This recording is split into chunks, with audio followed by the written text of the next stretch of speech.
Hi, I'm Brett. We've got a Project Bluey update for our engine rebuild, and today we're going to talk about the difference in the capacity of getting the air into the turbo. And as you can see beside me is a factory standard plastic intake that goes from the air box under the inlet manifold into the turbo, and the equivalent replacement one that we recommend, which is a silicone intake, and you can it's pretty obvious how much more capacity it can flow, and this one is designed to run with the factory standard airbox.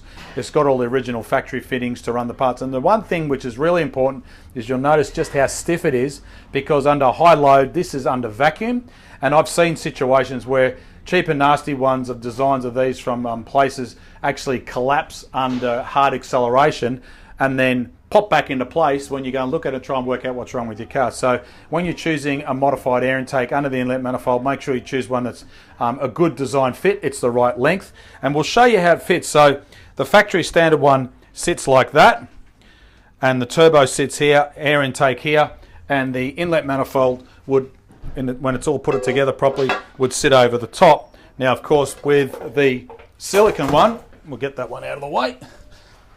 The silicone one is a very, very tight fit, and it's got to fit in around the hoses and also the manifold. But when it's in place, you got the power steering pump, alternator, air conditioner, all that kind of part. But the critical part, if you look down from the top, is the distance here to make sure it lines up centrally with the axis of the turbo. So you find it actually goes through a bit of an S-bend. Some of these parts, depending on the diameter of the intake to the turbo, are very critical, and of course on the later model ones there's not a lot of room around here either.